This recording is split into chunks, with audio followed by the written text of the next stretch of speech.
Here we go again. This is Jeffrey Davis, and welcome back to Radio Entrepreneurs. And we just keep rolling along, entrepreneur after entrepreneur after entrepreneur. Not this time. No, this is one of our serial guests. It's Larry Stybel, co-founder Stybel Peabody Associates. Welcome back, Larry. Thank you, Jeffrey. I always feel like, it's like I have you back every quarter or half year because we need the great guru informing us on what's going on. And you told me offline we're going to talk about quit rates and Right. how to turn that around for entrepreneurs, where new hires are quitting quite frequently.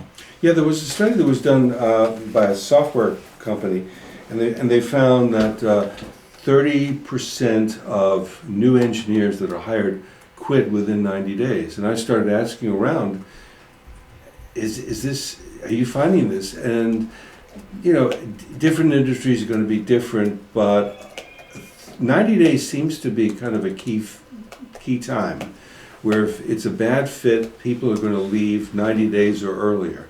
And you and I have both had that experience. Absolutely. You can tell. With clients, and I've had clients that I've looked at them after 90 days and thought, uh-oh, this was not what I signed up for. Well, here's the thing for entrepreneurs. When they're hiring people, it's really, really important you hire the right person, obviously, because if we're looking at a large company like IBM, you hire a misfit, it doesn't have any impact on IBM. That's but correct. if you're a startup and you got maybe 3 or 4 people and now you're going to hire the 5th person, that's going to change the dynamics of the whole company and the culture. So you got to be really careful about that hire.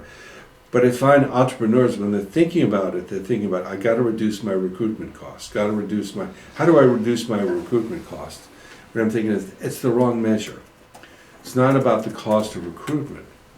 It's what is the cost to recruit and retain someone who's going to be there at least 90 days. Because if you hire somebody and they leave after 70 days, now you got to do the recruitment again. And you got to go through the onboarding again. So, do it well the first time. So I got a couple of ideas for your audience. The first idea is, if you possibly can do this, before you make a commitment to a full-time employee, try to bring that person on a consulting basis, on a project basis. This is the business equivalent of let's live together before we get married. It's date before, and I've always practiced that since I started consulting with clients. That's how I actually started with my own consulting firm. My partners wanted me to go into partnership with them, and I said, well, why don't we work together for a few months and see if we like it before we get married. It reduces everybody's risk, because if, let's say I'm a job candidate and I go to work for you, and let's say in 4 to 6 months it doesn't work out and I'm back on the marketplace, I've already changed my LinkedIn profile and now I got to explain this 6-month thing to people. Whereas if we work together, we're going to get along well together, then it's a very nice transition in. So that's number one. Try before you buy. Try before you buy. That's a good one. There's your tag. One of your tags. The second thing is create how to manage me manual. And I'll tell you the story of why we need a how to manage me manual. One day I was coaching a CEO of a hospital, and this was many years ago. And I was using a BlackBerry at the time. I was waiting in his office, and I had this new BlackBerry. Just took it out of the box, and I'm looking at the manual. He walks into my office. He sees me looking at the manual and look at the BlackBerry, and says, "Larry, aren't you smart enough to figure out how to use a BlackBerry without using the manual?" I said, "I am smart enough to do that, but it's nice that the nice people at BlackBerry have a manual. It helps reduce my risk of wasting my time." You, on the other hand, you're going to hire a vice president of medical affairs. This person's going to come all the way from California to Boston to work for you. First day he walks in, you're going to say, "Congratulations on the new job. Your success depends on managing me effectively. Good luck." Wouldn't the world be a lot nicer if you came equipped with a manual for how to manage you effectively? And he said, "That's a pretty good idea. What would go into a manual?" I'm making this up as I'm No, going along this when is I'm good. talking with them. So I'm saying, okay, the first part is chapter 1, which is do's. These are the things I affirmatively want to see you do. Chapter 2 is called permission. Permission are things that maybe you probably don't want me to do, but I really do want you to do this. And if I ever give you an evil look or get angry at you, you show this manual, shove it in my face, and say, look, I gave you permission. The last part is called stop. Sounds like something you could use in a marriage too. You a marriage counselor also? Yeah, but it could be used, Yeah. very useful there. The last is stop, which is don't go there.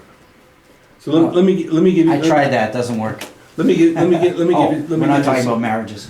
The do's are pretty easy. I'll give you 2 examples of permission.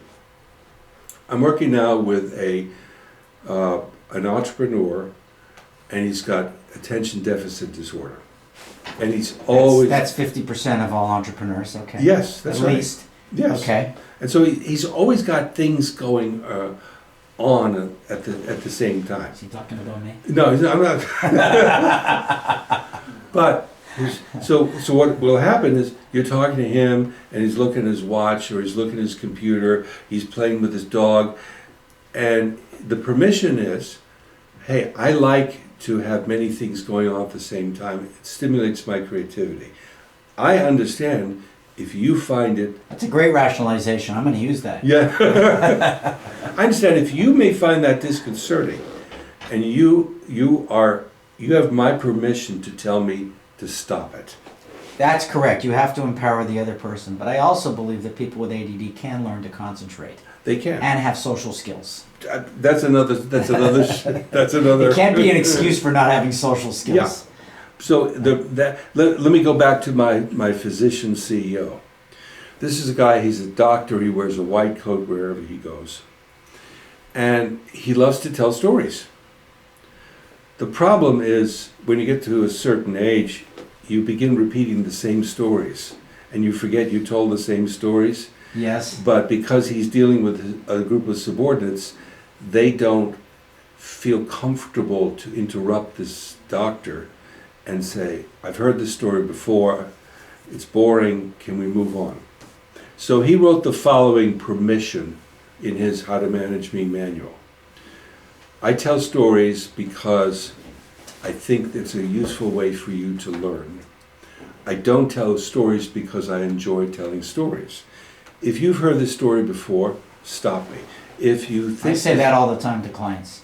Yeah. Or if you're not interested in the story, just tell me. If I tell you a story that you think is tangential to what we're talking about, stop me. When I tell you a story, I don't tell you a story because I want to tell you a story. If it's not working for you, let me know, interrupt me in the middle of the story. This was a big deal because what would happen is his subordinates wouldn't feel comfortable stopping him, and so they'd wait for him to tell the whole story, and then they'd get impatient and be angry. Another example, there's stop, which is don't go there. So this is a guy who is he's a professor at a well-known research institution, but he commands like $40 million worth of research grants. And he's got lots of students who study with him. And his stop was, you may see me walking the halls, and it may seem to you like I've got nothing to do. Don't come up to me and engage me in a conversation if you see me in the halls. If you want to make an appointment with my assistant. I'll be glad to see you. But in the halls, I'm usually on the way to a meeting. Or if I'm in the halls, I'm probably thinking about something other than you, and you're interrupting me. So don't interrupt me. Make an appointment with my assistant. Sounds like an introvert. Yeah. Yes. I'm dealing now with the president of a life sciences company. Right. And this guy is extremely well educated, but he's very shy. And he has a tendency to say yes, but not mean it. his yes sometimes means Doesn't I like agree. conflict either. Yeah, in other words, Conflict averse. I don't agree with what you said, Jeffrey, but I don't want to get into an argument with you about it. So I'll say, yeah, okay, Jeff. Yeah, right. So the permission that he wrote on his How to Manage Me manual was, you have my permission to ask me the strength of my agreement on a 0 to 10 scale. Oh, that's a good idea. Don't Okay. accept yes, meaning yes. Ask me on a 0 to 10 scale how much I agree with what you said. There are people that you and I know that if you ask them to do a 360 survey for them, they would reject it because it has all sorts of connotation of I need help, or there's something wrong with me. We're here to find out what's wrong with me. They would say no to a 360. But ask them, we're going to create a How to Manage You manual. And in order to do it, we're going to interview you, and then we're going to interview some of the people that work with you. He's going to say, oh yeah, that's really cool. Yeah, I could use this. And I could use this with the new people I hire. So the idea is, we're close to an agreement on hiring, and I give you the last thing is, are you going to be able to manage me? Am I going to be able to manage you? So here's the manual for How to Manage Me. Read it. If you like it, then we'll probably get along. If you don't like it, probably we won't.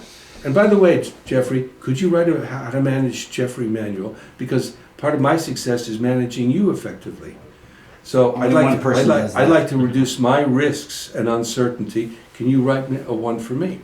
Now all of a sudden, Definitely. you're into an organization development intervention. That sounds like a mature relationship. That's what you're describing. You Yeah. want to have a mature, proper relationship professionally. We've been speaking with Larry Stybel, co-founder Stybel Peabody. Larry, you're into a lot of things. Can you tell people, give people the quick list and then how to contact you? Sure. The name is Larry Stybel with Stybel Peabody, Stybel, StybelPeabody.com. We do retained search for board members, CEOs, CFOs, and COOs. We do leadership development and coaching, and we do executive level outplacement. Interesting. Well, thank you for being on the show. Don't take so long to come back again. Thank you, You're Jeffrey. one of our great regulars. My name is Jeffrey Davis. This is Radio Entrepreneurs. On to the next one.